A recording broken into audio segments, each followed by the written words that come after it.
Hello and welcome to our video. Today, we're diving into the fascinating history of the VAZ2101, a compact car that became incredibly popular in the Soviet Union. In the 1960s, Soviet citizens who wanted to buy a compact car had a limited choice of three brands: Zaporozhets, Moskvich, or Volga.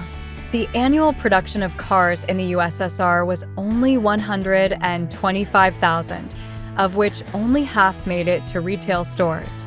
Demand was so high that cars were distributed through enterprises and trade unions, and waiting lists stretched for many years. To increase sales to 900,000 cars per year, the Soviet government decided to build two new giant automobile factories. At that time, the USSR was eager to support fraternal communist parties, especially those in Italy and France, which were the largest in Europe. After long negotiations, the Soviet government decided to build a plant in Togliatti with the technical assistance of the Italian concern Fiat, with a capacity of 660,000 compact cars per year. Meanwhile, construction began on a new, Moskvich, plant in Moscow with a capacity of 200,000 cars. The technology, machinery, and industrial equipment were to be supplied by the French company Renault. On May 4, 1966, an epoch-making agreement was signed in Turin between the Ministry of Automobile Industry of the USSR and Fiat. According to the agreement, the Italians were to provide the Soviet Union with a license to produce one of Fiat's models. However, opinions on which model to choose were divided. Despite the fact that in March 1968, the Fiat 124 was named the best European car of the year, tests conducted in various climatic and road conditions in the USSR showed that many modifications were needed for the Italian car. Alexander Andronov, the chief designer of Moskvich, visited the Fiat plant in Turin and noticed a new engine that was being assembled in the experimental workshop. This engine was of the same class as the engine of the 124 model, but it featured the latest technical trends, such as an overhead camshaft driven by a chain. Andronov insisted that the new Fiat engine be installed on the 124 model intended for production in the USSR. In 1970, the first batch of Zhiguli cars, designated as VAZ2101, was produced.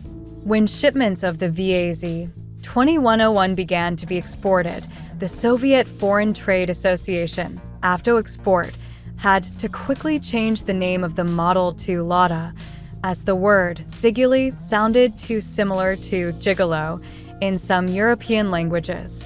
The new Soviet compact car quickly gained popularity and began its sports career. In October 1971, the first success came in international competitions, the Tour of Europe, which started and finished in West Germany.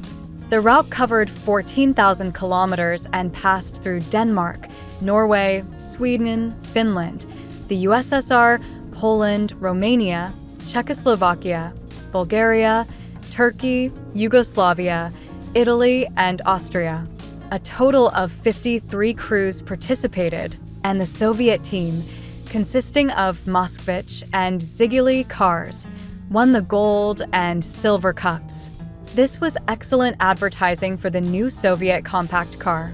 In 1972, serial production of the VAZ2102 modification with a station wagon body began, which also became very popular, especially among dacha owners.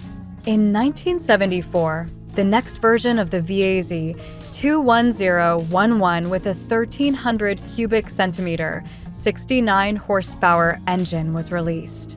From 1970 to 1984, a total of 2,700,657 VAZ2101 cars were produced. Many years of operation have confirmed the correctness of the strategic choice. Some kopeiks, have traveled 300,000 kilometers or more without major repairs, and the fact that many of these cars are still on the roads today speaks volumes.